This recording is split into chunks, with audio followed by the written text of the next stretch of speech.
Morris y Fortuny, dos personas excepcionales que tienen ustedes en la pantalla con sus fechas de vida y de fallecimiento. Ven que coinciden veintitantos años en el tiempo, aunque nunca se conocieron. Fueron ambos grandes creadores, polifacéticos y universales, que no dudaron con valor y tesón en adentrarse como autodidactas casi siempre en terrenos creativos muy diversos y aparentemente diferentes y compartimentados los unos con los otros. En el caso de William Morris, la pintura, los múltiples campos del diseño y de la artesanía, la creación textil, la tipografía, la edición, la conservación de monumentos y de la naturaleza, para acabar siendo un reformista revolucionario. Fortuny no se quedó a la zaga: pintor, grabador, fotógrafo, escenógrafo, técnico de la luz, diseñador, decorador, creador de telas y trajes, fabricante de pinturas, científico que acabó registrando 23 inventos en la Oficina de Patentes de París y otras ciudades europeas, por cierto.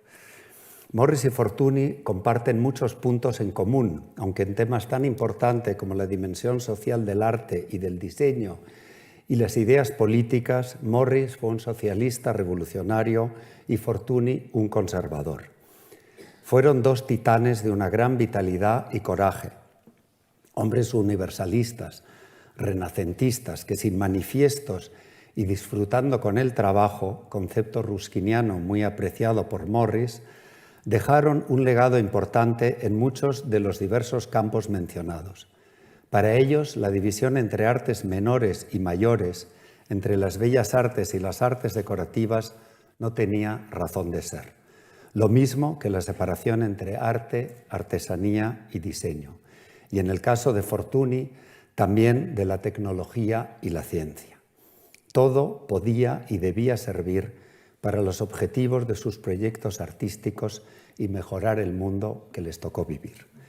Tanto Morris como Fortuny sintieron de niños la curiosidad y la necesidad de saber cómo se han hecho las cosas y cómo funcionan, lo que provocó en ellos un profundo interés no solo por la obra de arte o de artesanía, sino por cómo se fabricaba o se confeccionaba y cómo influían los materiales necesarios para su producción en el resultado final. Lo que les llevó a estudiar las diferentes técnicas y a involucrarse muy personalmente en ese proceso de fabricación, con el resultado de que ambos acabaron produciendo muchas de sus obras desde la materia prima al objeto final. Ambos tuvieron los medios económicos que les facilitaron la puesta en marcha de sus iniciativas, para lo que ambos se convirtieron en empresarios, entendiendo que así podían controlar mejor la venta y distribución de sus productos. Ambos trabajaron animados por sus creencias, sus visiones personales, sin importarles demasiado el gusto ni las modas y corrientes de su época, y a menudo en contra de ellas, como en el caso de Morris, o ignorando los ismos y demás movimientos de vanguardia como Fortuny. Desde contextos muy diferentes, el mundo victoriano de la Revolución Industrial y un capitalismo deshumanizador para Morris y la Venecia finisecular y decadente para Fortuny, ambos rechazaron en cierta medida el mundo, o al menos aspectos del mundo contemporáneo. Morris muy abiertamente llegó a decir: tengo dos pasiones, el arte y mi absoluto rechazo por el mundo que me ha tocado vivir, que finalmente le decide por el compromiso político revolucionario. Fortuny, en cambio, será el paradigma del artista independiente en su Torre de Marfil. En este proceso de formación, ambos tienen mentores que les marcaron muchísimo. Aquí tenemos a John Ruskin con sus fechas a la izquierda de ustedes y Ricardo Wagner a la derecha. Ruskin fue un pensador que tuvo una enorme influencia en William Morris y ya de paso diría yo también en Fortuny.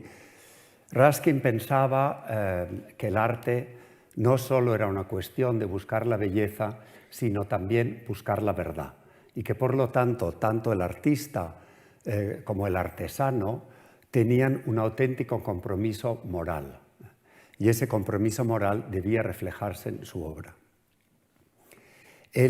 Para él, los grandes artistas y las grandes épocas artísticas fueron aquellas donde no solo los artistas o los grandes movimientos del arte nos participaban de ideas vitales, ideas fundamentales, sino también donde había un proyecto común y donde había también una fe común, que es un tema que vuelve en los escritos de Raskin de una manera constante, y él en el fondo aplica una especie de socialismo cristiano, nunca pierde de vista el lado cristiano de la actividad humana. Raskin escribió muchísimos libros diferentes, el famoso libro de las piedras de Venecia, en uno de sus capítulos sobre la naturaleza del arte gótico, hace una gran defensa no solo del gótico como estilo artístico, que por supuesto le fascinó y pensó que era, digamos, el sumum en la historia del arte y de la creación, sino del mundo gótico, del mundo del artesano y del artista que en el gótico había sido capaz de producir esa obra, es decir, el artesano.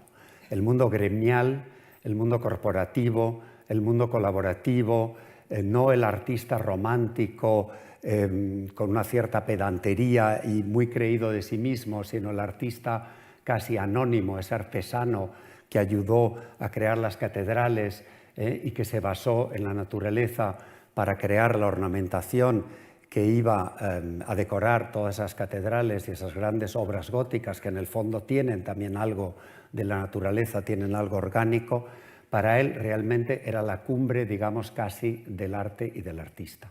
De alguna manera, para él la artesanía era el compromiso más importante que puede haber en el arte, porque es un compromiso que tiene que ver con el trabajo manual y con el trabajo en sí. Raskin decía que en el gótico y en la Edad Media efectivamente había obras imperfectas, pero que la imperfección era parte de la historia del hombre y de la naturaleza del hombre.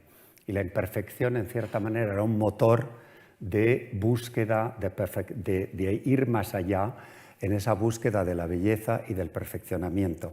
Y que ese trabajo hecho de esa manera gremial, corporativa, colaborativa, era lo que podía de alguna manera dar felicidad y dio felicidad.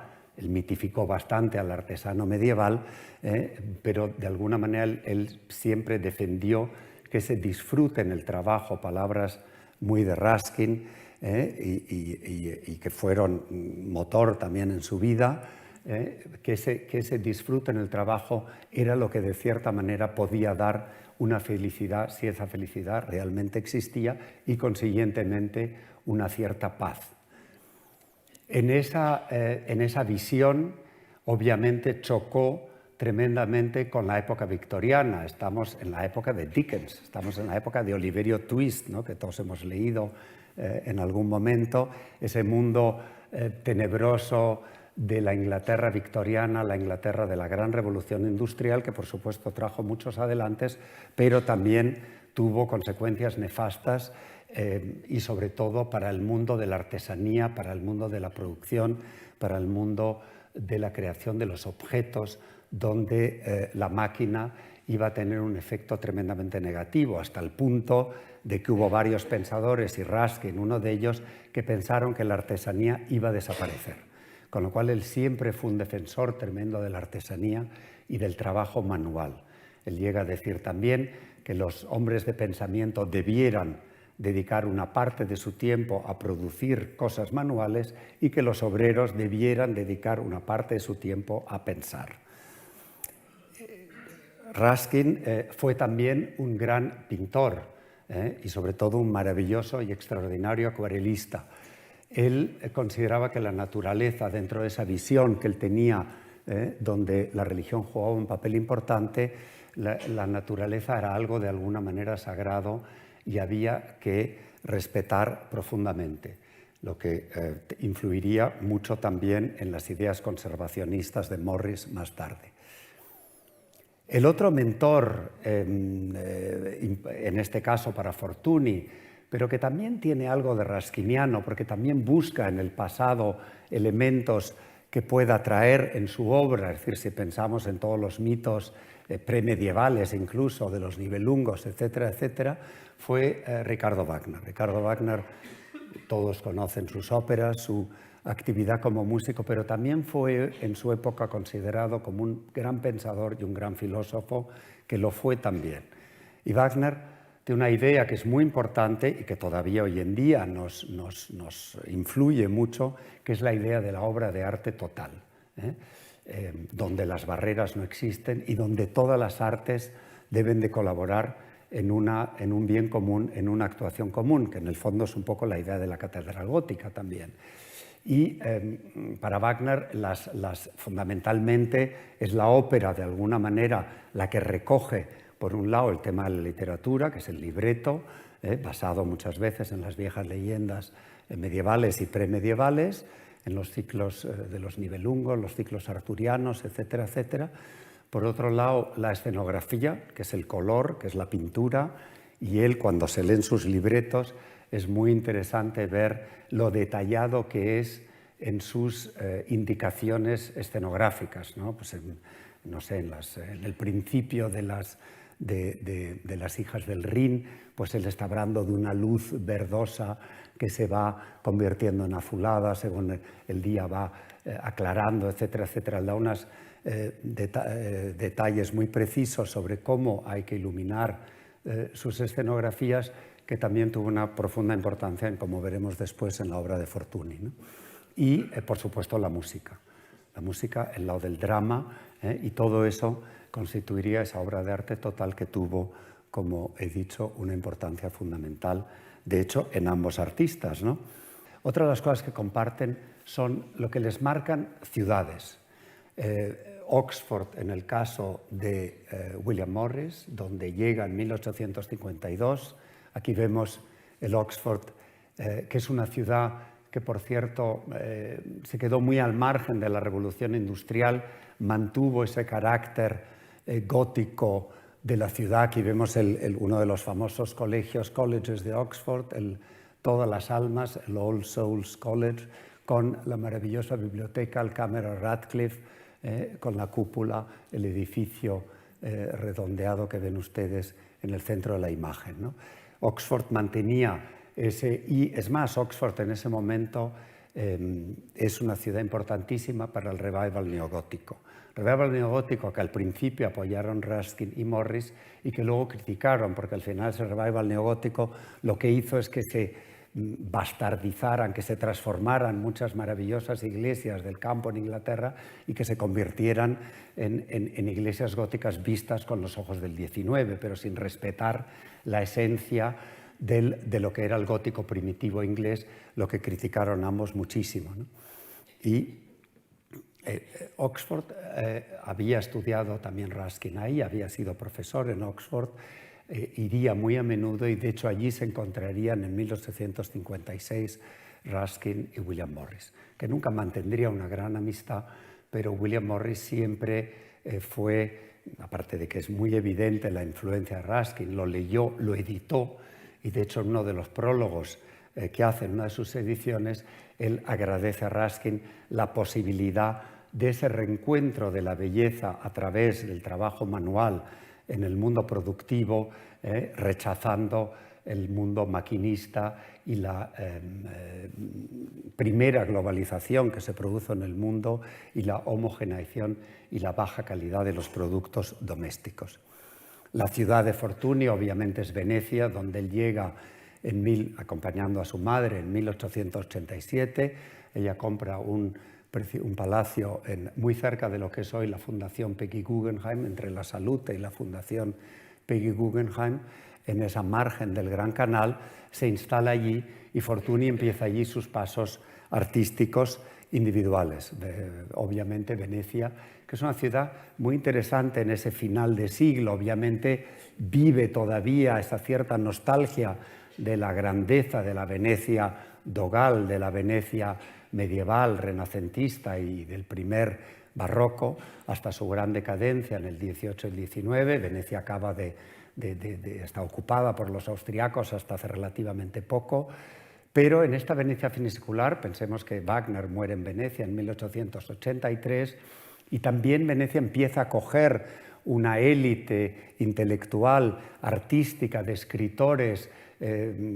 Proust va a pasar por Venecia, D'Annunzio va a ser una ciudad muy de D'Annunzio, que se instala también sobre el Gran Canal, en lo que se llamaba la Caseta Rosa, en una pequeña casita que todavía existe, y cantidad de escritores, músicos, pintores que van a pasar o que van a hacer de Venecia su sitio de residencia. Y Fortuny va a formar parte de todo ese círculo que le va a marcar obviamente mucho. Volvemos aquí un poco al mundo del gótico, porque es un tema fundamental, esa mirada hacia el medioevo, hacia el mundo gótico, como hemos comentado antes, la importancia del trabajo manual, que vemos el escultor O'Shea trabajando en un arco de lo que sería el museo de la Universidad de Oxford, que es un museo como de ciencias más bien. Luego está el Ashmolean, que es el Museo de Bellas Artes. Este es el museo de la Universidad de Oxford, un tema que influiría tremendamente en Oxford. En Oxford, a William Morris, perdón. En Oxford conoce él al que va a ser su gran compañero y socio en muchas de sus empresas, que es el gran pintor Edward Burne-Jones. Burne-Jones fue un pintor que se unió a la hermandad rafaelista y que colaboró en muchísimos de los proyectos de William Morris y con el que mantendría una enorme amistad. William Morris va a empezar a trabajar en Oxford en un estudio de arquitectura dentro de ese mundo del neogótico que hemos comentado antes, que él deja y al final decide que lo que quiere es ser pintor.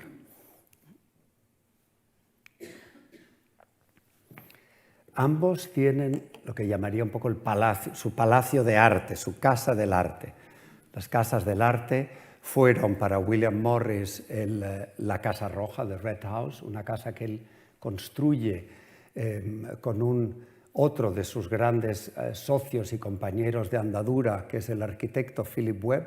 Le encarga esta casa en el año 59 en el condado de Kent y Philip Webb trabaja en el diseño de esta casa, que parece que es la casa de arriba, obviamente, es una casa de ladrillo rojo, ladrillo vista, una casa muy orgánica, muy pensada como de dentro a fuera, pero también de fuera a dentro. Ven que el jardín llega realmente hasta los muros de la casa, ¿no? O sea, no quiere hacer una separación entre el territorio doméstico y el territorio de la naturaleza, que es el jardín en este caso, ¿no? Muy importante para William Morris y para todo el pensamiento inglés de esa época, ¿no? Como yo, es una casa que parece, en esta foto parece muy grande, es una casa bastante pequeña, que ahora la vamos a visitar por dentro, y es una casa, digo, construida, empieza a construirse en el año 59, se acaba al año siguiente, y allí se instala a William Morris, con la que sería su mujer, que luego vamos a hablar de ella, y va a ser un centro, digamos, de reunión, de pensamiento, lo que diríamos hoy casi un think tank, del grupo alrededor que se forma alrededor de William Morris, con Burne-Jones, con Philip Webb, con Rossetti y con Ford Madox Brown, con otros pintores y artistas ligados a la hermandad rafaelista y al principio del Arts and Crafts, que realmente va a ser esta casa. O sea, ellos, cuando la casa está hecha, claro, hay que amueblarla, y Morris, ni su mujer, ni sus amigos encuentran los muebles que les satisfagan, los muebles que ellos creen que deben de ir en el ámbito de esta casa, ¿no? Y deciden diseñarlos ellos. Y esa va a ser realmente la primera gran actuación del movimiento de arte y artesanía, de Arts and Crafts, va a ser precisamente The Red House. Y a partir de ahí, bueno, vamos a visitar la casa, ¿no? La casa tenía dos entradas, una por el arco y otra por detrás. Por la entrada de detrás, que es aquella puerta, se entra en este hall y aquí vemos inmediatamente un mueble que nos hace directamente pensar en el mundo medieval, aunque es un mueble diseñado por ellos, diseñado por Webb y por el propio William Morris, un mueble con este asiento, un poco mueble para acoger al visitante. Es decir, siempre el lado del arte y la función deben de ir unidos. Es un mueble que tiene unas pinturas con los motivos con la saga de los Nibelungos, y como ven ustedes, pues tiene unas cajoneras arriba, es decir, siempre buscando también el lado funcional y el lado pragmático de las cosas. En el fondo es un mueble relativamente sencillo, pero que tiene muchísima prestancia, ¿no? Y ese era un poco también una de las filosofías del Arts and Crafts, es un poco la sencillez, pero al mismo tiempo el esplendor, ¿no? Cosas muy sencillas, pero que de alguna manera también transmitan un poco la ambición, el ideal de este movimiento, ¿no? A izquierda y derecha hay un salón y un comedor donde es la foto de la parte inferior. Ahí vemos un mueble de cocina que está en el comedor, donde hay pues, obviamente una silla y unas mesas. Luego tengo unas fotos mejores de las sillas que están diseñadas por Philip Webb hacia 1870 y que son unas sillas pues ya como muy funcionales, muy sencillas, pero al mismo tiempo muy artísticas, ¿no? Y vemos los papeles pintados y todas las vidrieras, etcétera, etcétera. Realmente el movimiento de Arts and Crafts participó en todos los campos de la artesanía y del diseño que podemos imaginar, ¿no? Aquí vemos la escalera que sube de ese gran hall de entrada, esta escalera que también nos hace pensar un poco en el mundo medieval, pero ya con una estilización enorme y con este maravilloso artesonado, que es un artesonado, como ven ustedes, diseñado por Morris, pero ya con una estilización tremenda que luego nos vamos a encontrar en su producción textil o de papeles pintados.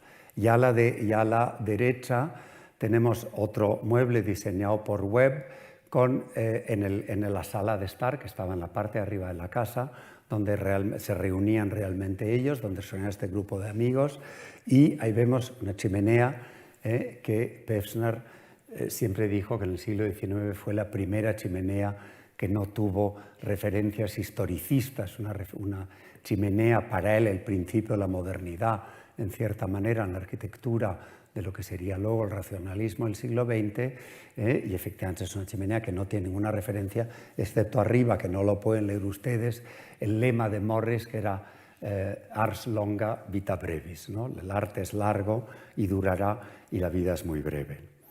La segunda casa de Morris, y quizá merece la pena verla aquí, Morris abandona esta casa, de hecho un poco triste en esta casa. La mujer de Burne-Jones pierde una hija viviendo en esta casa y entonces Morris decide no volver a esta casa y la sella de alguna manera. Yo creo que también empieza un poco la relación de su mujer con otro de sus grandes amigos y compañeros de fatigas, que es Rossetti, ¿no?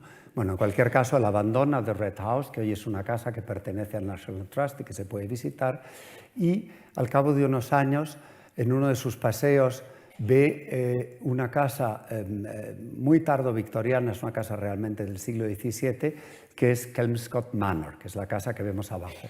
Una casa que a él le fascina. Él dice que esta casa es como si hubiera salido del suelo, ¿no? Esa cosa muy orgánica que le interesa mucho, esa un poco relación con la naturaleza. El arte debe ser parte de la naturaleza y debe respetarla absolutamente, y él se enamora de esta casa que acaba comprando y donde se acaba instalando. Y esta va a ser un poco la casa de sus sueños. Él dice que esta casa fue como una puerta a la imaginación. Aquí va a producir montones de cosas.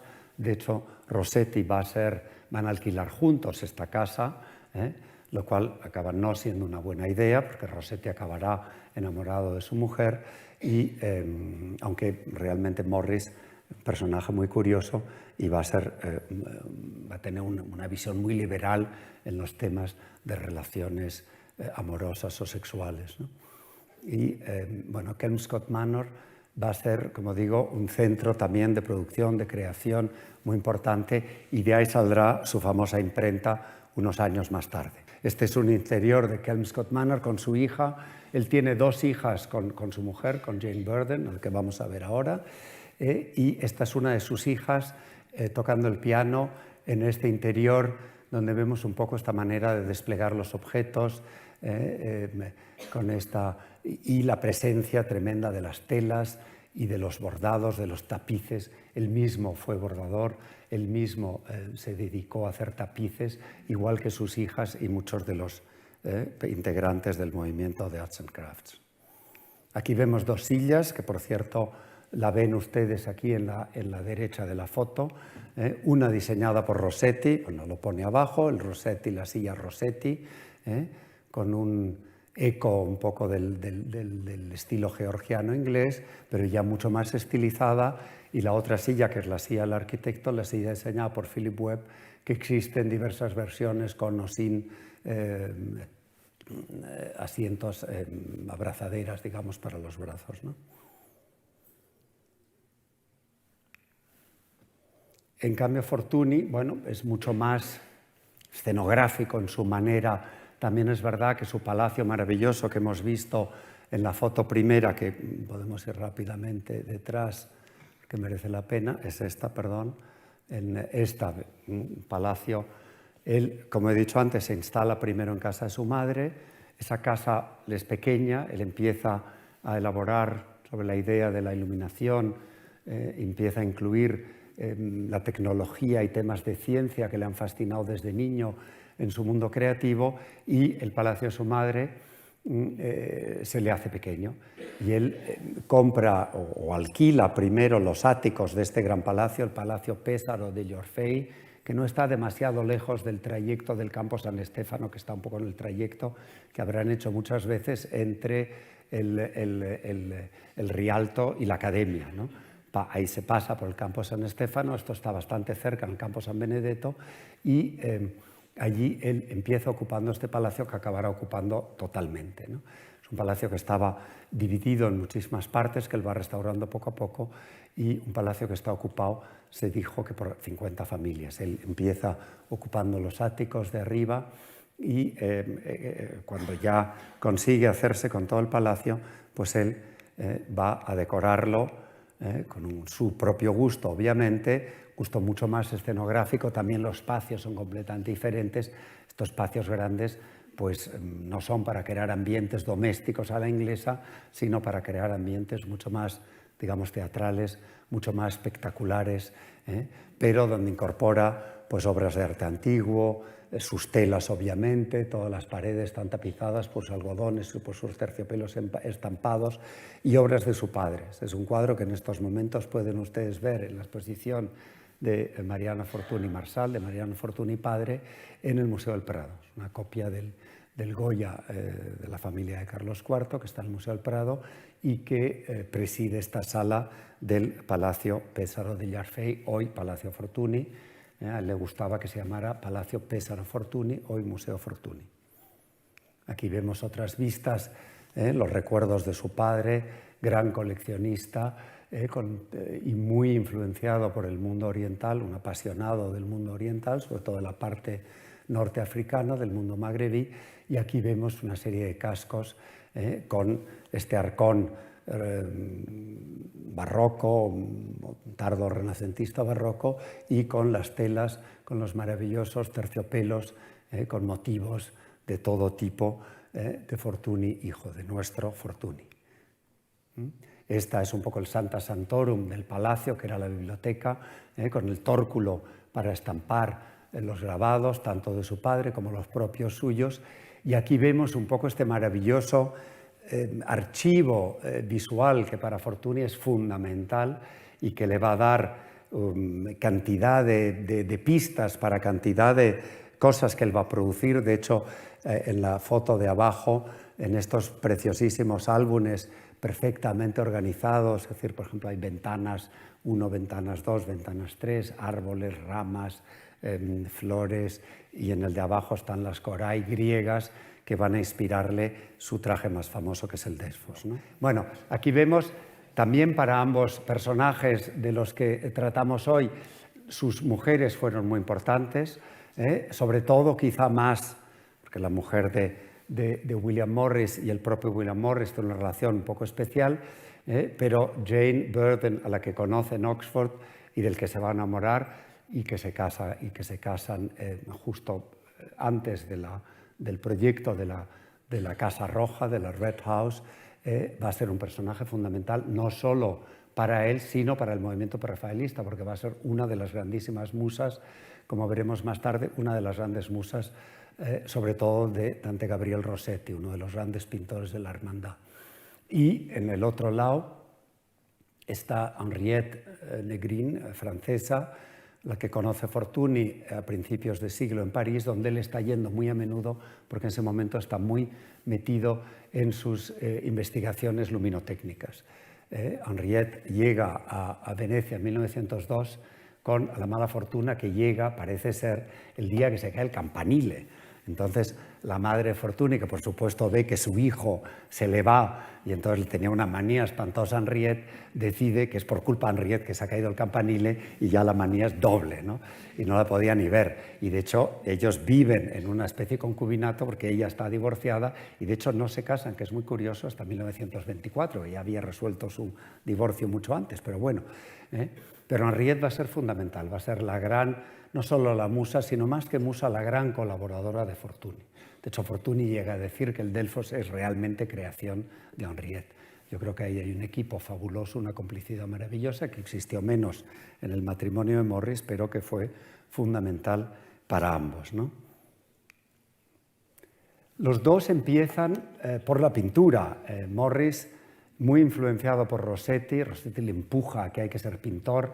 Morris no está metido en el mundo del arte en sus años de Oxford, está más cercano al mundo de la arquitectura, pero bueno, en ese momento no tiene claro lo que va a ser su vida y empieza a ser pintor, y de hecho solo hace un cuadro, que es este que vemos aquí, que es un cuadro que a mí me interesa primero porque es Jane Morris la que posa para este cuadro, y dos, porque en este cuadro en el fondo lo que nos va a enseñar que lo que interesan casi son los accesorios que aparecen en el cuadro. El maravilloso libro, no sé si la foto es de gran calidad, pero bueno, el maravilloso libro de iluminado medieval, las telas, lo del fondo, que ese panel del fondo que parece un gran tapiz, las telas que algunas eran de su propia colección particular, como parece ser que son los colgantes blancos, esa especie de pequeño mantel que está sobre este mueble, y me interesa a un lado eso, el mundo de los objetos, que es un mundo por el que al final va a tomar partido William Morris, se va a lanzar por ahí, y otro, el mundo medieval, que es obviamente evidente. El cuadro se llama La Bella Isolda, que está en estos momentos en duelo por la partida de Tristán, al que piensa que igual no va a volver a ver, y que va a ser tema precisamente de una ópera de Wagner. Al final, todo este mundo, hay muchísimas complicidades y ecos de unos a otros, ¿no? El traje de ella es un traje, obviamente, de inspiración medieval, y que de alguna manera tiene que ver con lo que luego hablaremos. En el otro lado tenemos un cuadro de Fortuny, uno de sus cuadros más importantes, Las muchachas flor, tema wagneriano, del Parsifal, la ópera más quizá mística de Wagner, y desde luego la que más le gusta a Mariano Fortuny. Como ven, el marco hecho por el propio artista, diseñado por él, pintado por él, con las palabras que conciernen esta escena del Parsifal. Esas muchachas flor que parecen danzar un poco como Louis Fuller con sus velos dando vueltas, y que Fortuny había visto en París, donde le lleva Boldini, el pintor, ¿no? Discípulo de su padre. Volvemos a esta especie de relaciones cruzadas tan importantes en esta época. Fortuny se considera toda su vida sobre todo un pintor, aunque realmente en lo que su excelencia va a estar más como creador de telas y trajes, y la gran revolución luminotécnica de la que fue un valedor importantísimo, ¿no? Bueno, Morris, como digo, solo pinta ese cuadro, pinta en los muebles. Muchos de los muebles que hemos visto están pintados por Morris y por algunos de sus compañeros en colaboración. El tema de la colaboración y el tema ese corporativo es fundamental en la mentalidad de William Morris, que no lo va a ser en la de Fortuny, que va a ser, como he dicho antes, un artista muy aislado por voluntad propia y por un cierto recelo del mundo, ¿no? Por una serie de razones que bueno, que si nos da tiempo explicaremos. Yo creo que la parte, Morris tocó a todo realmente, ¿no? Fue las vidrieras, fue bordador, fue tejedor, iluminó libros, pintó como hemos visto, diseñó muebles, pero sobre todo quizá el trabajo que más ha pervivido, como en el caso de Fortuny, y esto también de alguna manera los equipara, es su trabajo como creador textil, donde realmente aportó muchísimo y de hecho hoy se siguen vendiendo y podemos seguir comprando tanto las telas estampadas, él trabajó fundamentalmente en el sistema de estampación, igual que haría Fortuny, y los papeles pintados también estampados con bloques de madera, ¿no? Aquí vemos 3 ejemplos de telas muy inspiradas del mundo medieval, como puede ser este ladrón de fresas, que son estos pájaros muy inspirados del mundo medieval, la idea de los pájaros enfrentados, que nos vamos a encontrar en tejidos medievales o en tejidos de Lucca. Allá hay un tejido más inspirado del mundo persa y del mundo otomán, el windrush, podríamos decir como golpe de viento, y abajo el jasmine trail, que sería como la espaldera de jazmín, ¿no? La espaldera le sirve precisamente para crear la estructura y para crear el fondo de la obra, donde el diseño, los textiles se aplican de una manera completamente plana. O sea, hay una estilización enorme comparado a lo que eran los textiles en la época victoriana, mucho más barrocos, los brocados, los textiles muy ricos. Aquí no, aquí hay una voluntad de sencillez, como he dicho antes, sencillez y honradez, ¿no? Que son los dos, digamos, lemas que acompañaron el diseño de Morris y al propio Morris siempre, ¿no? Él diseñó más de 600 textiles, es enorme la producción textil de él. Por supuesto, se estampaban manualmente y él enseguida rechazó, por supuesto, el maquinismo y la producción mecánica, y rechazó también los tintes químicos, como la anilina, ¿no? Que se pone muy de moda entonces porque se inventa entonces. Y él vuelve a los tintes naturales, es decir, el añil, el índigo, el azafrán para los amarillos, la cochinilla para los rojos, etcétera, etcétera, etcétera, ¿no?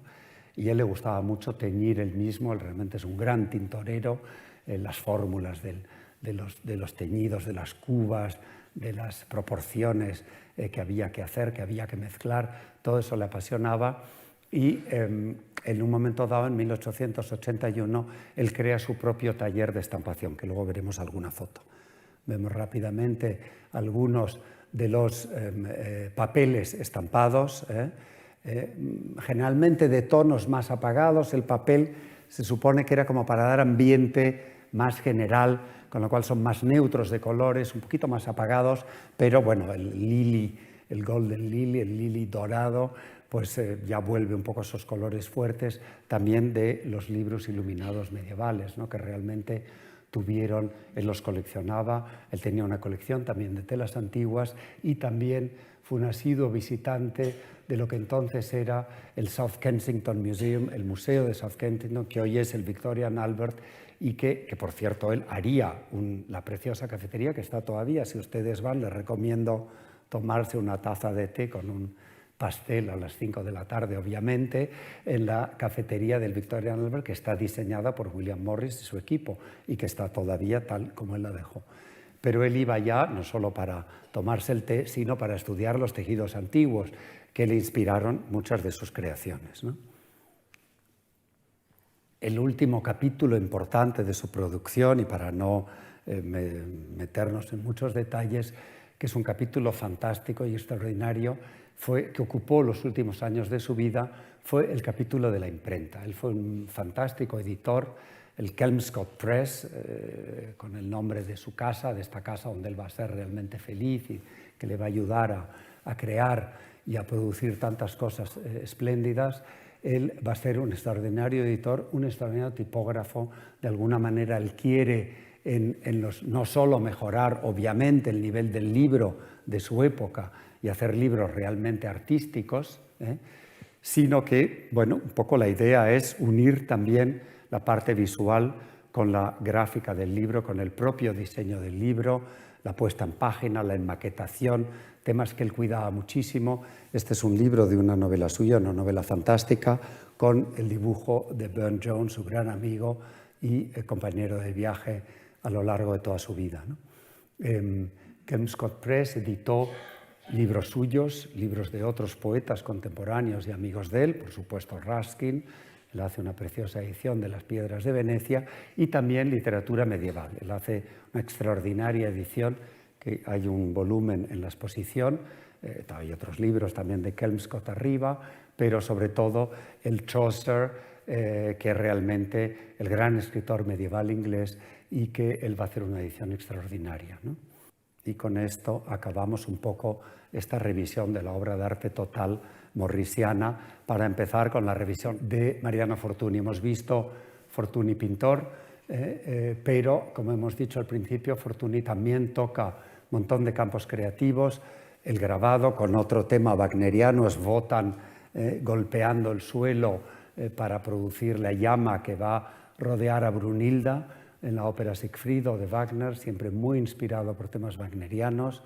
Y al lado, en cambio, un grabado más íntimo, más pequeño, que es una calle de Venecia, que obviamente va a ser fuente de inspiración fundamental, y de la que él va a ser un grandísimo conocedor, ¿no?, de la propia ciudad. También fue un espléndido fotógrafo. Las fotos que han aparecido antes, hablando de las ciudades de Oxford y Venecia, ambas fotos son del propio Mariano Fortuny, ¿no? Fortuny, que hace el viaje a Bayreuth bastante joven, acompañando a su madre y su hermana, él les convence de que vayan a Bayreuth, de que es fundamental oír la ópera de Wagner en el gran lugar, en el lugar de la obra de arte total, que es el propio teatro que Wagner diseña, que es Bayreuth, que es un sitio fascinante. Por cierto, es un teatro donde no hay casi paredes, donde se ve perfectamente bien de todos los asientos, y donde Wagner empieza a apagar la luz. Antes no se apagaba la luz en los teatros, ¿no? O sea, Wagner decide apagar la luz, concentrar todo el interés en la escena y al mismo tiempo esconder, no se vea, que la orquesta muchas veces estaba sobre el escenario. La orquesta en Bayreuth está en una especie de caracola escondida que no se ve. Es una caracola precisamente para que la música salga y hay una acústica absolutamente extraordinaria, ¿no? Bueno, Fortuny hace el viaje a Bayreuth la primera vez en el 91 y queda fascinado, pero vuelve muy decepcionado por los decorados que se encuentra en Bayreuth. ¿Qué pasa en ese momento? Estamos todavía en la época de luz de gas y los decorados son fundamentalmente decorados pintados. Entonces, ¿qué pasa? Que en cada acto, en cada intermedio, hay que parar la orquesta, parar el desarrollo de la obra, y salen los 10, 15, 20 funcionarios a retirar los escenarios que había y a poner el siguiente. Y precisamente con libretos tan minuciosos como los de Wagner, en los temas de luz, de colores, que si es el amanecer, que si es la tarde, y la tarde se va convirtiendo en cada vez más oscura, cae la noche, etc. Bueno, todas eran meter y sacar escenarios pintados todo el rato, y por supuesto eso, las óperas duraban muchísimo, y eso a Mariano Fortuny le parece lamentable y decide poner remedio. Y empieza trabajando un poco sobre la idea de la luz. Y él descubre un poco por azar, en uno de sus experimentos, que la luz indirecta le permite una cosa muy importante, que es controlar el haz de luz. No solo controlar el haz de luz, sino que al ser una luz indirecta que refleja sobre algo antes de ir al objetivo de la luz, también puede, si eso cambia de colores, la luz va a tener colores diferentes. Y a partir de ahí, de esa idea de la luz indirecta coloreada, él va a desarrollar un procedimiento que patenta ya en 1900, 1901, son las primeras patentes que va a ir mejorando a lo largo de su vida, y esta es una de las... Y esa luz indirecta, para que tenga realmente su efecto de la cúpula del sol, de la bóveda celeste, pues él diseña la famosa cúpula Fortuny, que es un cuarto de esfera que está al final del escenario, y la luz iría, a ver si, bueno, es igual, ahora les enseño. los sistemas de luz indirecta irían aquí y incidirían sobre este cuarto de esfera, la famosa cúpula Fortuny, que se instalaría en todos los grandes teatros del mundo. Este sistema es un sistema que tuvo un éxito enorme y que revolucionó completamente la escenografía teatral. Y desde luego fundamental, no solo para las óperas de Wagner, sino para cantidad de óperas y cantidad de teatros en el propio París, en Alemania, el famoso Kroll, el famoso teatro que dirigió Max Reinhardt, los teatros en Rusia, más tarde en Estados Unidos, la Scala de Milán, en los años 20, incorporarían la cúpula, que ya la cúpula más mejorada era una cúpula que se podía plegar, desplegar, que se podía mover, etcétera, etcétera, y él mejora al mismo tiempo su sistema de iluminación indirecta, que en el fondo estas son lámparas de su diseño, lámparas que nos hacen pensar en el diseño mucho más moderno y racionalista, pero en el fondo se ve muy bien lo que era la luz indirecta, ¿no? Es decir, el foco de luz no sale, el haz de luz no sale directamente, sino refleja sobre, en este caso, sobre esta pantalla convexa, y de ahí permite una iluminación, hoy nos parece muy normal, pero entonces fue una grandísima revolución que admiraron todos los hombres de teatro. Fortuny la aplica también en lámparas más, digamos, exóticas o de tono, digamos, moresco, pero en el fondo tiene incorporados el sistema de luz. Esta es una foto de las lámparas que iluminan el gran salón de su palacio en Venecia. Bueno, y entramos también en un tema donde también entra, no en competencia porque es completamente diferente y las épocas son diferentes, pero donde él también va a realizar una labor extraordinaria, que es en el campo del tejido, y luego en el de la moda, que veremos un poco más tarde.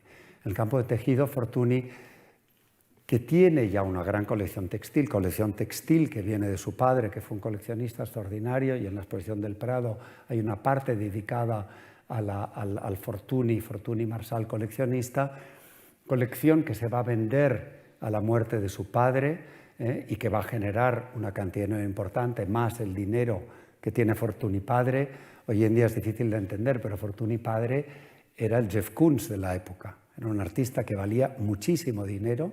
Sus cuadros se pegaban los grandes coleccionistas americanos, Stuart, Corcoran, etcétera, etcétera, por los cuadros de su padre, pagaban cifras enormes. Lo lleva el gran galerista, el Gagosian de la época, que era Goupil, que es el gran galerista que ya tiene una sede en Nueva York, que abre hacia 1870, y es un artista de un éxito extraordinario, que muere a los 36 años, con lo cual todavía le quedaba una carrera muy brillante por delante. Bueno, su padre era un coleccionista apasionado, hace una gran colección de telas, una parte se vende a la muerte de su padre y otra parte la guarda doña Cecilia, su mujer, que es una madrazo, hija de don Federico de Madrazo, ¿no? Lo cual también va a explicar ese lado conservador de nuestro Fortuny. Y Cecilia no solo conserva esta colección, sino que la amplía. Ella amplía la colección textil de su padre, que va a ser fundamental porque al final es, si ustedes recuerdan ese cuadro maravilloso de Fortuny padre de los dos hijos en el salón japonés, uno de los cuadros más bonitos de la exposición del Prado, pues está Mariano con su hermana, nuestro Mariano, Mariana Fortuny Madrazo, con su hermana María Luisa, y él está precisamente jugando con unas telas, ¿no? Es como un cuadro premonitorio, pues esas telas son evidentemente de la colección del padre y de la madre. Colección que él va a heredar y que por supuesto le va a dar muchísimas claves para los diseños que él va a utilizar. Diseños que él va a utilizar muchas veces casi exactamente, ¿no? Va a cambiar el tamaño, la dimensión, hacerlos más pequeños, sobre todo mayores, como en el caso del terciopelo estampado en este color, el color de la cochinilla, este rojo tan intenso, y esos dorados, que no son bordados ni tejidos, por cierto. Fortuny solo va a utilizar, igual que Morris, la técnica de la estampación. Morris es por bloques de madera, Fortuny empieza con bloques y luego él crea sus propios procedimientos y su propia maquinaria, ¿no? En esta idea que es muy importante de controlar el proceso de creación, que es fundamental en los dos, ¿no? El proceso de creación depende mucho del material y la manera de de llegar al resultado querido por ambos artistas es precisamente controlar, no solo controlarlo, sino hacerlo ellos mismos. Y de hecho, Fortuny, igual que Morris, recibe las telas en estado crudo y todo se hace en el palacio veneciano, ¿no? Donde hay un taller de telas que veremos luego, creo que hay alguna foto. Bueno, el otro textil es un textil otomano.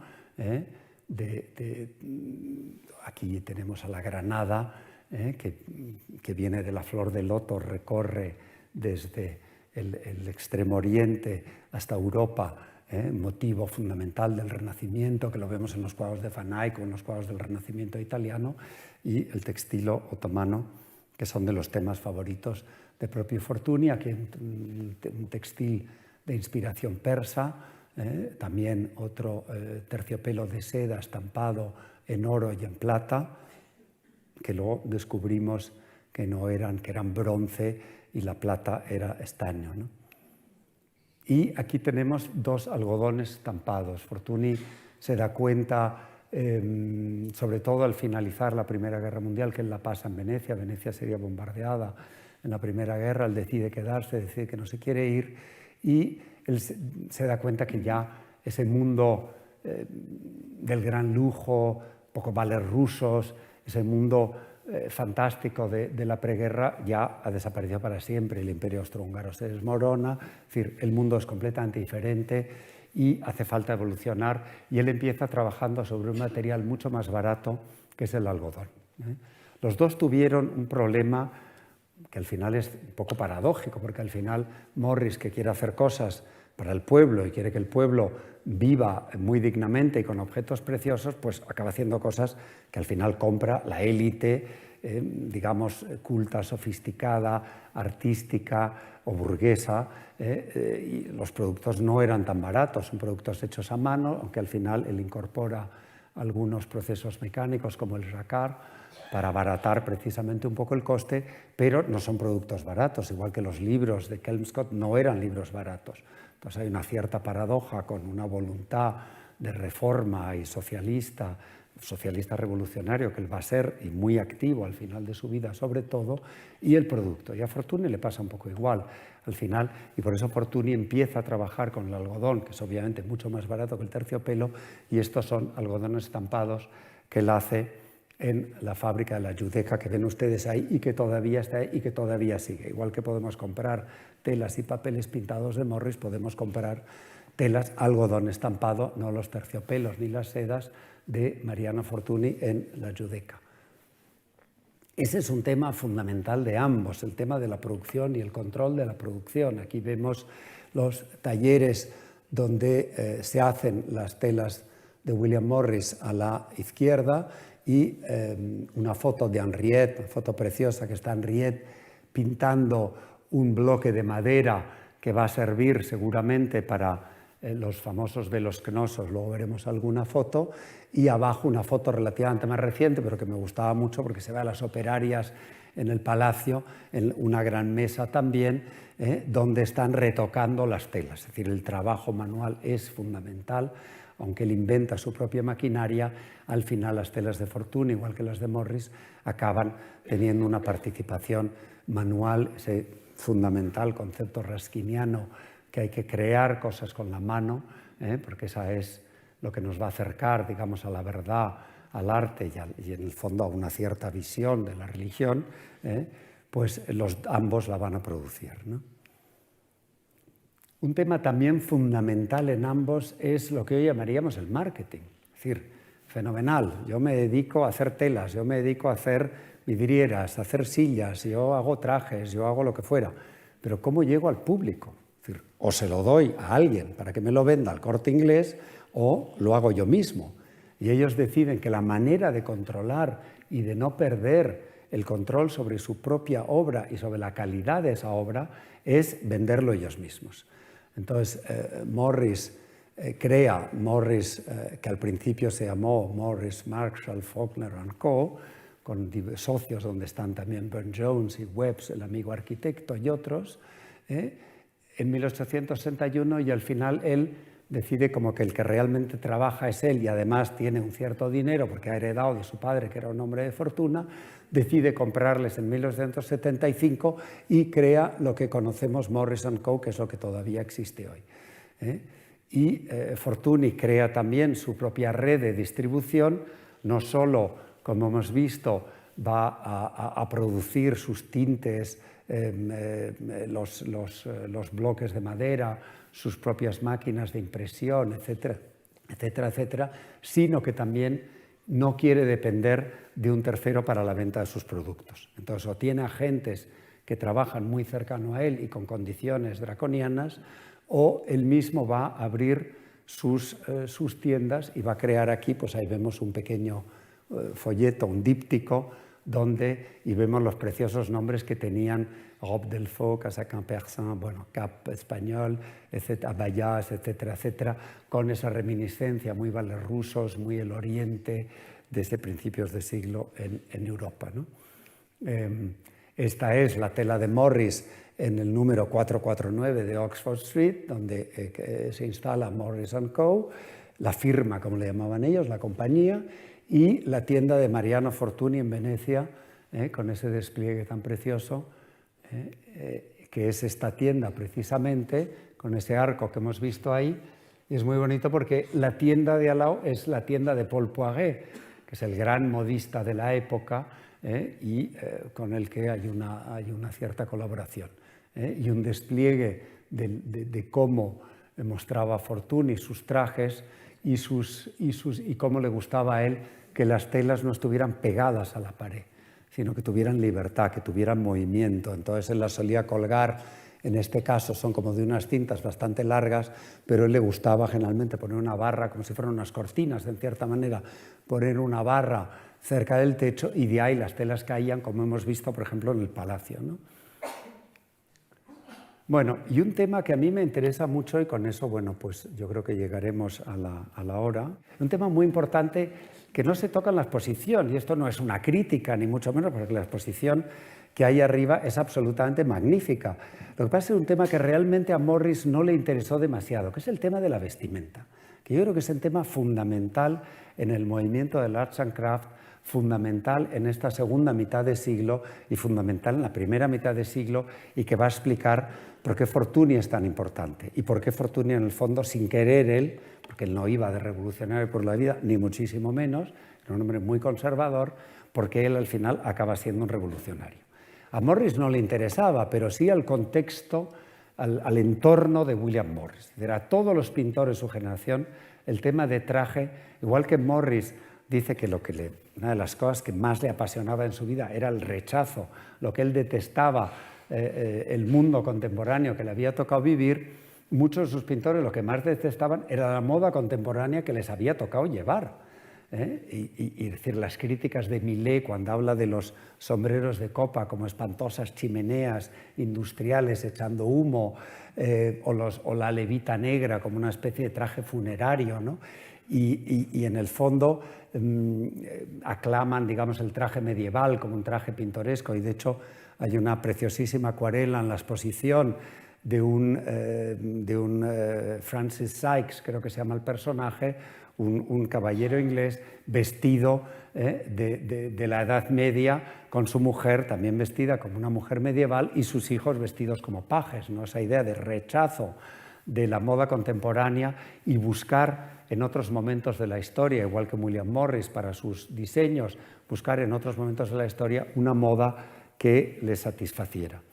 Y este es uno de los primeros cuadros de Dante Gabriel Rossetti, cuadro pintado entre el 48 y 49, es un cuadro ya del primer momento de la hermandad y lleva las PRB, el Pre-Raphaelite Brotherhood, la hermandad prerrafaelista, y lo que me interesa, bueno, aparte del cuadro que nos puede gustar más o menos, lo que me interesa es que su hermana es la que posa, Cristina, y en el fondo está posando con un cuadro que probablemente tenía ella en su guardarropa, ¿no? Es decir, es un traje, digamos, que no tiene ninguna referencia histórica, y que ella decide ponerse este traje, que es un traje con el que obviamente en 1849, que está la fecha del cuadro, no hubiera podido salir a la calle, le hubieran tirado piedras. O sea, es un traje que sería completamente escandaloso y que solo se podía utilizar en un círculo doméstico y probablemente solo en un círculo de amigos, en un círculo de gente de la propia hermandad prerrafaelista, ¿no?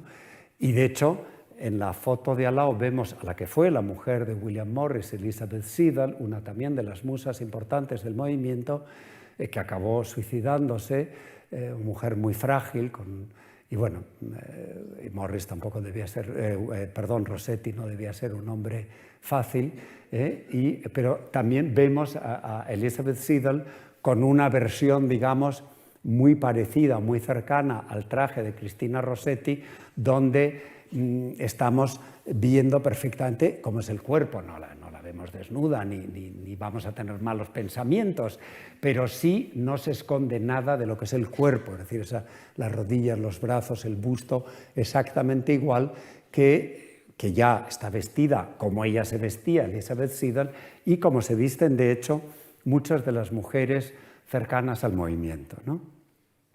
Este es un tema para mí muy importante y que generalmente no se suele descuidar, ¿no? Pero es un tema fundamental. También pensemos que al final, en el mundo del diseño, si hay algo de lo que no podemos prescindir, es la vestimenta. Entonces, al final, la historia de la vestimenta y la historia de las costumbres relacionadas con la vestimenta es uno de los capítulos más importantes de la historia del arte y del diseño, sin duda, ¿no? Y es curioso que Morris, quizá porque se ocuparon de esto tantos otros pintores y tantos amigos suyos, incluido su propia mujer. Esto es el rechazo de la moda contemporánea. Cuando yo digo el rechazo, ¿por qué rechazan la moda contemporánea? 1848-49 es el apogeo de la crinolina. Y la crinolina es esto, esta especie de monstruo que lleva esta señora que produce ese tipo de trajes.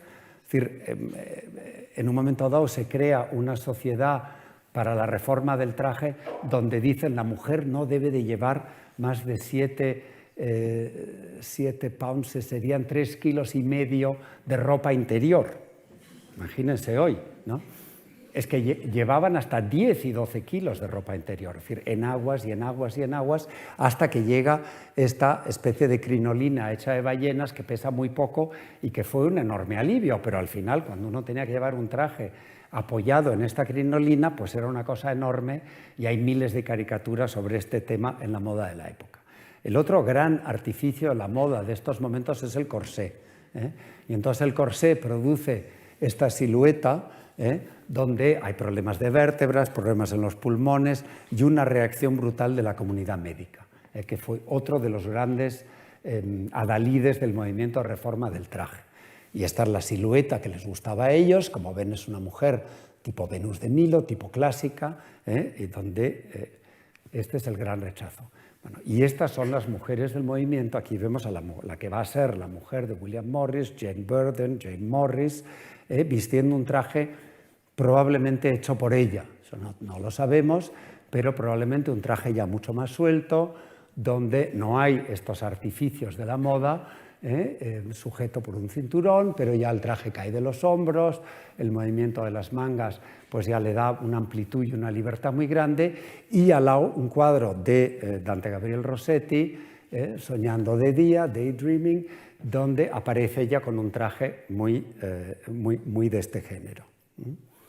En el mundo de la pintura, como he dicho antes, los pintores fueron de los máximos, digamos, que se rebelaron contra esa moda contemporánea, porque claro, una moda hoy nos puede hacer una cierta gracia, pero no solo era un problema práctico, sino que realmente para ellos era una moda muy fea. ¿Por qué? Porque escondía el cuerpo.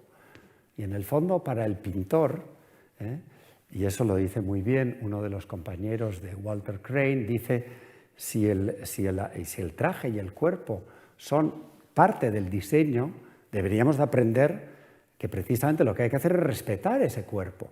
Y eso es precisamente lo que van a hacer los pintores, ¿no? Y de hecho muchos de ellos, como es el caso de aquí tenemos Whistler, con una de estas mujeres, hay una deliciosa descripción de una poetisa ya mayor de la generación que va a una fiesta a casa de Dante Gabriel Rossetti en 1861 y él habla de cómo le sorprende ver a todas estas mujeres, en inglés lo dice, llama uncrinolined ladies, descrinolizadas, ¿no?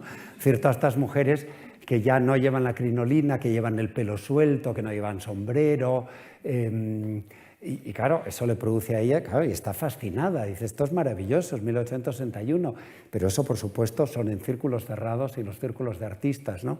Una de esas mujeres es Johanna Hefferman, que es la modelo de Whistler, Sinfonía en Blanco del año 1864, con un traje de muselina, que es un traje obviamente para interior, traje doméstico. Con esto no se podía salir a un salón londinense o a la calle de Birmingham en esta época, ¿no? Él diseña, por ejemplo, el traje de uno de los más bonitos retratos de Whistler casi 10 años después, de 1875, de la señora Leyland, que está en la Frick, en Nueva York, y él diseña este maravilloso traje, un traje ya mucho más esteticista, pero en el fondo el gran ejemplo para todos estos, por supuesto hay una cierta mirada a lo medieval, pues a cosa pintoresca, etcétera, etcétera, pero el gran modelo, y sobre todo para los artistas, es el traje clásico.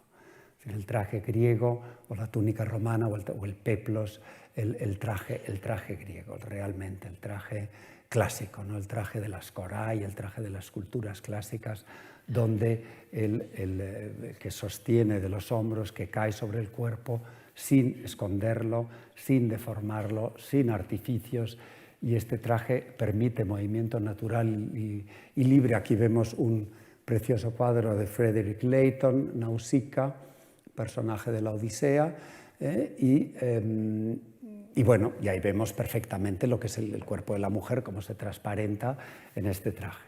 Es muy importante, y yo creo que eso también hay que resaltar, que en el espacio del cuadro, obviamente los pintores sintieron una libertad y pudieron hacer cosas que no se podían hacer en la calle. En el fondo, todas estas sociedades de reforma del traje, cuando sacaban modelos, eran modelos bastante complicados. Nadie llegó a hacer un modelo como este, hasta Fortuny, como vamos a ver ahora, ¿no? Y ahí vemos precisamente a Henriette Fortuny con un proto-Delfos, con un prototipo de lo que sería el Delfos, ¿no? Obviamente un traje inspirado del traje clásico, de la vestimenta clásica, con la importancia del pliegue, ¿no? Y aquí vemos un cuadro de Alma Tadema y al lado un cuadro de Fortuny, gran homenaje a Henriette, es Henriette, con un Delfos, con un Knossos, que es el gran velo de seda, que es la primera creación de Fortuny y la que le enseña a drapearlo a través del cuerpo y a conocer un poco el cuerpo de la mujer, y el Delfos, el famoso traje plisado que va a ser el emblema de la obra de Fortuny y la base de toda su obra de Fortuny y de Henriette en la vestimentaria. Pero vemos aquí, por ejemplo, un Alma Tadema que realmente ya nos está enseñando el traje que les gustaría a los artistas victorianos, en este caso de los tardo-victorianos, el traje que a ellos les gustaría que tuvieran las mujeres de su época. Y de hecho Liberty's hizo una especie de togas a la Tadema, pero que obviamente no tenían la simplicidad ni la libertad de lo que los artistas enseñan en los cuadros. El que va a hacer eso posible, el que va a hacer esa revolución, el que va a dar el salto del cuadro a la vida real, de la modelo del cuadro a la mujer de verdad, es Mariano Fortuny. Y esto es importantísimo. En 1906 él empieza a crear estos grandes chales, los Knossos. Aquí vemos una bailarina con este chal, estampado con los bloques de madera por Henriette y por los primeros ayudantes que empiezan a colaborar con ellos. Y, por supuesto, el Delfos, el traje plisado, que iría debajo, ¿no? Y que obviamente en 1907, cuando empieza a producir estos trajes, también era un escándalo salir a la calle con esto, y de hecho no se salía a la calle, eran trajes, lo que los ingleses llaman tea gowns, los trajes para el té, los trajes para el interior, el déshabillé, que dirían los franceses, y que son las palabras que utiliza Proust cuando habla de estos trajes, que fue uno de los múltiples y grandes admiradores de Mariano Fortuny. Aquí vamos a repasar un poco rápido algunos de los trajes, un traje con inspiración El traje, como vemos, es súper sencillo, cuelga de los hombros, no esconde nada del cuerpo de la mujer, revela el cuerpo de la mujer más bien, y ese lado erótico del traje fue muy importante para Proust en la búsqueda del tiempo perdido, ¿no? Con aplicaciones de inspiración cretense, ¿no?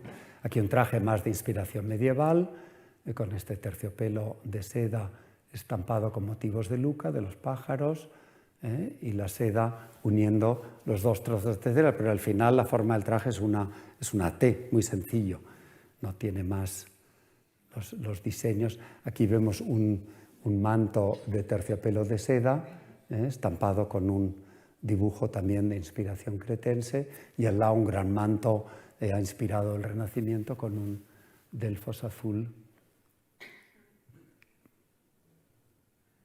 Y aquí, bueno, uno de los el cuadro de Carpaccio, en una copia del propio Mariano Fortuny Madrazo, es decir, él no tiene ningún problema en ir a las fuentes de la tradición, en ir al pasado. El pasado está ahí para que yo lo estudie, para que yo me recree con él y para que yo tome las ideas que a mí me puedan interesar. Cosa que, por supuesto, pues, que a mí me gusta muchísimo el movimiento moderno, y me dedico un poco a eso en mi galería, pero cosa que obviamente pues a Adolf Loos, a Gropius o a Van der Rohe les hubiera puesto los pelos de punta, ¿no? Y de hecho vivieron en mundos completamente separados, ¿no? Pero el que revoluciona el mundo de la moda, el mundo de traje, es Mariano Fortuny Madrazo, ¿no? Y aquí vemos una capa, en una foto del propio Fortuny, que fue un espléndido fotógrafo, una capa inspirada un poco de estos, y es precisamente Proust el que dice cómo cuando él entra en uno de los viajes a Venecia del narrador, cuenta cómo cuando entra en la academia se queda fascinado ante los cuadros de Carpaccio, los cuadros del creo que es el Milagro de la Cruz, y cómo se da cuenta de que de los hombros de uno de estos compañeros de la calza, que es precisamente este, lo toma Fortuny para vestir a tantas parisienses, ¿no? Y hay bueno, está lleno de referencias maravillosas a la obra de Mariano Fortuny.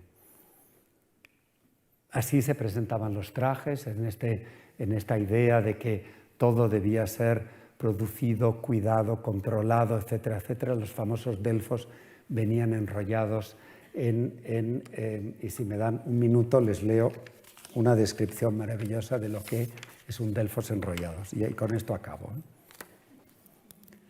Esto está escrito por Fortuny tuvo mucho eco en la literatura, empezando por D'Annunzio y acabando por Mary McCarthy, o en la novela, ¿cómo se llama? El tiempo entre costuras, o ¿cómo se llama? La novela de esta escritora española, de ahora, vamos, que hay una película, por cierto, donde la protagonista se hace un Delfos. Es bastante, bueno, Fortuny está muy presente en la literatura. Este es un escritor inglés, no demasiado conocido en España, pero la descripción es maravillosa.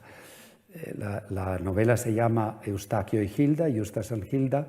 Él compra un traje para su hermana que está en una silla de ruedas, y le compra un traje, un Delfos. Va a Venecia a comprar el Delfos y entonces él no puede resistirse y abre la caja, que es una caja como estas, y dice el escritor: Fortuny estaba escrito en letra de imprenta sobre la caja. Eustace desató el lacio y levantó la tapa. Lo que descubrió bajo el papel de seda liso le provocó un escalofrío de placer.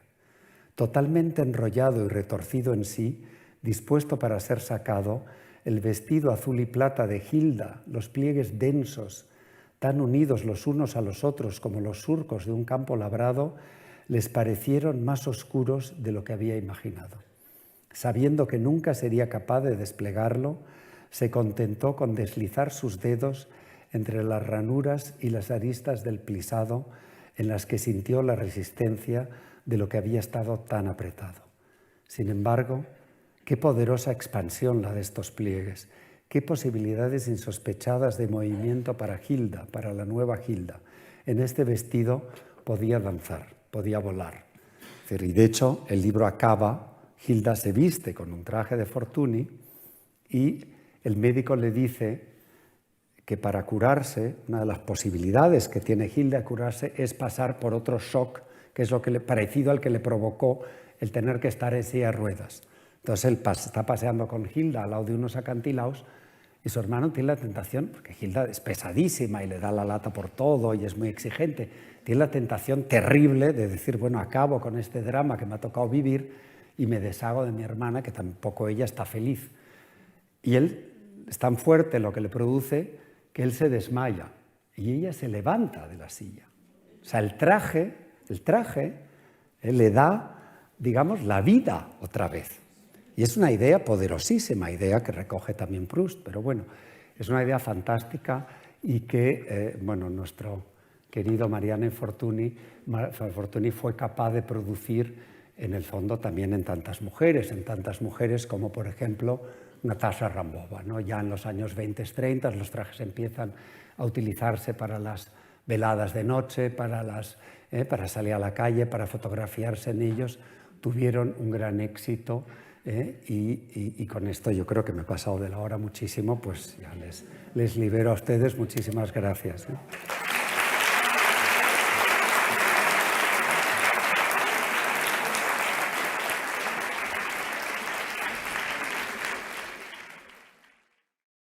Esto ha sido todo, espero que haya sido de vuestro interés. No olvidéis darle a me gusta y compartir el vídeo, suscribiros al canal si aún no lo habéis hecho y activar la campanita para que os lleguen todas las notificaciones. También podéis contribuir al sostenimiento del canal mediante donaciones vía Bizum al número que podéis ver en pantalla. Podéis encontrarnos en distintas redes sociales como dejamos indicadas. Un saludo y hasta pronto.